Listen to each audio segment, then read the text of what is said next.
WhatsApp guys, so welcome to everyone to my new video. তোমরা যদি ভেবে থাকো যে আমি আজকে অ্যাকুরেট হিসাব দেবো কে কতটা পারিশ্রমিক পায় এপার বাংলার ওপার বাংলা অভিনেতারা, তাহলে কিন্তু কমপ্লিটলি ভুল ভাবছো। একদম।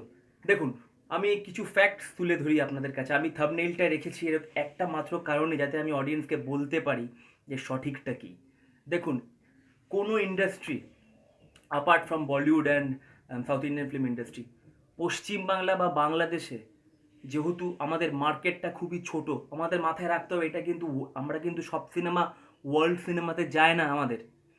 আমাদের পশ্চিমবঙ্গ একটা রাজ্য, সেখানে একটা অ্যাক্টার বা দুটো অ্যাক্টার যদি 1 কোটি টাকা করে পায়, তাহলে একটা সিনেমা বা বানাতে কস্টিং কত দাঁড়ায় কোনো আইডিয়া আছে আপনাদের?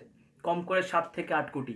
আর একটা রাজ্যে সে টাকা তোলা কিন্তু it's not a matter of joke. এটা খুবই কঠিন একটা বাস্তব। টাকা তোলা কিন্তু খুবই টাফ। বিভিন্ন চ্যানেলে আমি দেখেছি ইউটিউবে, যে বলে দেয় অমুকে অত টাকা পায়, তমুকে তত টাকা পায়। এটা কিন্তু সম্ভব নয়। বা কোনো বক্স অফিস প্রেডিকশন করা, বক্স অফিসে কত টাকা কোন সিনেমা ইনকাম করেছে, এটা কিন্তু কোনো প্রোডাকশন হাউস দেয় না। আমাদের এপার বাংলায় বা ওপার বাংলায় কোনো জায়গাতেই দেয় না। তার কারণ, আমাদের এই প্রথম কথা মেনে নিতে হবে, ইন্ডাস্ট্রিটা খুবই ছোট। সেখানে একটা পারিশ্রমিক একটা অভিনেতার কতটা হওয়া উচিত সেটা কিন্তু খুব লিমিটেশনে। একটা চ্যানেলে বলে দিল আজকে দেব 2 কোটি পায়, সাকিব 2 কোটি পায়, জিৎ 2 কোটি পায়। তার মানে একটা সিনেমাতে আরও কাস্ট আছে, সে তাদেরকে নিয়ে টোটাল কাস্টিং বাজেট দাঁড়ায় হয়তো 4 থেকে 5 কোটি। তারপর আছে সিনেমা, 10 কোটি টাকার সিনেমা প্রফিটের মুখ কোনো দিন দেখবে একটা লিমিটেড মার্কেটে? বলা খুবই সোজা যে আমরা অমুককে তত টাকা দিই, তত টাকা দিই। একটা চ্যানেলে আমিও বলতে পারতাম আজকে দেব, সাকিব, জিৎ, প্রসেনজিৎ অমুক টাকা পায়। কিন্তু লজিক্যালি যদি ভাবতে হয়, তাহলে কিন্তু এরা পারিশ্রমিক কে কত পায় সেটা কিন্তু বলা খুবই টাফ। এটা বলা খুবই টাফ, আর এটা কোনো নিউজ চ্যানেল বা কোনো ইউটিউব চ্যানেল একদম ক্লেম করতে পারে না। যেহেতু মার্কেট ছোট, সেই জন্য অ্যামাউন্টটা কিন্তু ভ্যারি করে অ্যাকর্ডিং টু সিনেমা।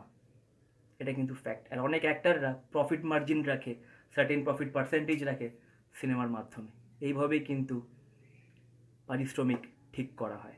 এটা এপার বাংলা ওপার বাংলা দু জায়গাতেই। আর সব থেকে বড় পারিশ্রমিক হলো দর্শকরা, যারা এই সব সুপারস্টারদের, এপার বাংলার ওপার বাংলার সুপারস্টারদের গ্রহণ করেছে। এর থেকে বড় আর পারিশ্রমিক আর কি হতে পারে?